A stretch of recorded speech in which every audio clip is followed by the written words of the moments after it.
मरता है किसान तो मरने दो, सुशांत थोड़ी है।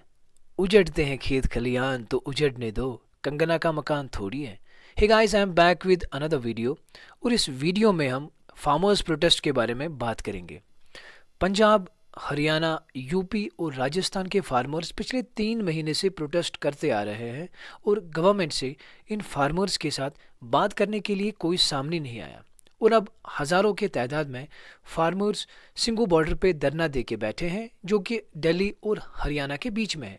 और ये फार्मर्स दिल्ली पहुंचना चाहते हैं। इन फार्मर्स ने डिसाइड किया है कि वो वहाँ से तब तक नहीं हटेंगे जब तक उनकी मांगे पूरी नहीं किए जाएंगे। ये फार्मर्स पूरी तैयारी के साथ घर से निकले हैं। वो अपने साथ फूड ट्रक्स भी लेके आए हैं, flour, pulses, utensils, piles of mattresses, इसके साथ साथ चार्जिंग पॉइंट्स, एक्स्ट्रा बैटरीज और इसके अलावा चप्पे चप्पे पे वाटर टैंकर्स इंस्टॉल करके रखे हैं। लंगर प्रोवाइड किया गया है दिल्ली सिख गुरुद्वारा मैनेजमेंट की तरफ से, और कुछ मस्जिदें भी खोली गई ताकि वो फार्मर्स के लिए खाना मुहैया कर सके। और यहाँ पे इन फार्मर्स और पुलिस के बीच काफ़ी क्लैशेस भी हुए, और इन क्लैशेस में पुलिस ने वाटर कैनन्स और टीयर गैस यूज़ किए। फार्मर्स का ये प्रोटेस्ट 3 एग्रीकल्चरल लॉज के खिलाफ है। वो चाहते हैं कि गवर्नमेंट इन फार्म लॉज को विड्रा करे। हालांकि इस प्रोटेस्ट में हरियाणा पुलिस ने टीयर गैस और वाटर कैनन्स यूज़ करके प्रोटेस्ट रोकने की भी कोशिश की। सड़कें खोदी गई, तारे बिछाए गए, पंक्चर ट्रक्स को रोड ब्लॉक करने के लिए भी रखे गए। उसके बावजूद किसान आगे बढ़ते गए। फार्मर्स को परमिशन भी दी गई कि वो सिंगू बॉर्डर और टिकरी बॉर्डर से हट के निरंकारी ग्राउंड बुरारी में जाके प्रोटेस्ट कर सकते हैं। लेकिन फार्मर्स को पता है कि अगर वो वहाँ से चले गए तो ये प्रोटेस्ट सिर्फ 10 दिन चलना है और फिर कुछ हासिल नहीं होना। हरियाणा पुलिस ने बहुत सारे फार्मर्स को अटेम्प्ट टू मर्डर केस में बुक किया है and another charges for violations during the Delhi Chalo मार्च।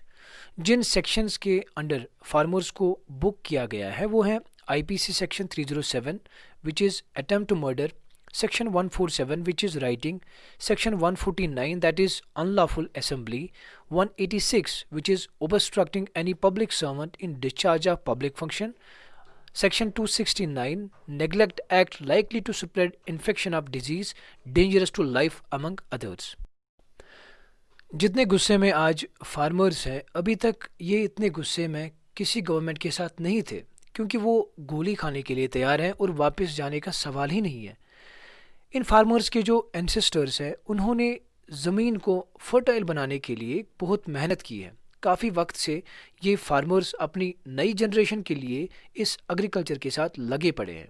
तो फिर कैसे ये मुमकिन है कि वो अपनी ज़मीन कॉरपोरेट्स को लीज पे देंगे? वो कैसे अपनी अपनी ही ज़मीन पे मज़दूरों की तरह काम करेंगे? देखा जाए आजकल इंडिया में डिक्टेटोरियल गवर्नमेंट है, यानी ये गवर्नमेंट अंबानीज और अडानीज की है, क्योंकि रूलिंग गवर्नमेंट ने रेलवे से लेके एयरपोर्ट तक इन्हें बेचा है। मोदी गवर्नमेंट हर एक प्रोटेस्ट सेम पैटर्न से हैंडल करता है। जब गवर्नमेंट के खिलाफ लार्ज स्केल प्रोटेस्ट्स होते हैं तो फिर गवर्नमेंट का रिप्रेजेंटेटिव प्रोटेस्टर्स के पास जाता है to listen to them, try to negotiate and solve the problem. लेकिन मोदी गवर्नमेंट हर बार फेल हुआ है to address the protest in right manner. चाहे वो शाहीन बाग प्रोटेस्ट हो, स्टूडेंट्स का प्रोटेस्ट हो, लेबर लॉज पे प्रोटेस्ट हो, the government has time and again failed to effectively deal with the protests through talks and negotiations. Prime minister Modi ने मन की बात प्रोग्राम में भी इन नए एग्रीकल्चरल लॉज को सपोर्ट किया और फार्मर्स को भी इन लॉज को सपोर्ट करने के लिए कहा। नरेंद्र मोदी ने डिमोनेटाइजेशन का भी सपोर्ट किया था, और ये हम सबको पता है कि डिमोनेटाइजेशन से इकॉनमी को कितना डैमेज हुआ है। मुझे नहीं लगता कि फार्मर्स अब ये नुकसान अपने एग्रीकल्चर सेक्टर पे देखना पसंद करेंगे। अब सवाल है वाई एंटी फार्मर्स। फार्मर्स का कहना है कि काफ़ी वक्त से उनका गलत फ़ायदा उठाया जा रहा है। हालांकि गवर्नमेंट ने ये कहा है कि ये 3 ऑर्डिनेंसेस लाने का मकसद सिर्फ एग्रीकल्चर सेक्टर को मोर एफिशिएंट और ल्यूक्रेटिव बनाने का है। पार्लियामेंट ने इन 3 एक्ट्स को सितंबर के महीने में पास किया था, और तब से लेके अब तक फार्मर्स प्रोटेस्ट करते आ रहे हैं। गवर्नमेंट से जो गलती हुई है वो ये है कि उन्होंने ये कदम जल्दबाजी में लिया। जैसे वो काफ़ी वक्त से करते आ रहे हैं। ना कोई कंसल्टेशन, ना पॉलिटिकल लीडर्स के साथ कोई डिस्कशन, जो सही लगा वो कर दिया। ऐसे थोड़ी चलता है। ऑर्डिनेंस पास करने के लिए पॉलिटिकल लीडर्स के साथ डिस्कशन करना ज़रूरी होता है। यहाँ पे देखना होता है कि अगर किसी ऑर्डिनेंस को ज़्यादा क्रिटिसाइज़ किया जाता है तो ये ऑर्डिनेंस फेल है। लेकिन अफसोस, रूलिंग गवर्नमेंट हर बार अपनी ही चलाती है। फार्मर्स का जो सबसे बड़ा डर है वो ये है कि इन लॉज की वजह से एमएसपी यानी मिनिमम सपोर्ट प्राइस और guaranteed government procurement of produce को ख़त्म किया जाएगा, यानी मंडी सिस्टम को एंड किया जाएगा।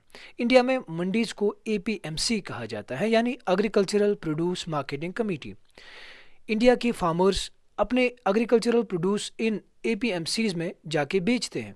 लेकिन इन नए लॉज की वजह से एपीएमसी मंडीज ख़त्म किए जाएंगे और अब फार्मर्स किसी भी प्राइवेट कंट्रैक्टर को अपने प्रोड्यूस बेच सकते हैं। लेकिन जो मिनिमम सपोर्ट प्राइस उन्हें गवर्नमेंट से मिलता था वो उन्हें इन प्राइवेट मंडी से नहीं मिलेगा, क्योंकि बिल में कहीं पे एमएसपी की जिक्र ही नहीं है।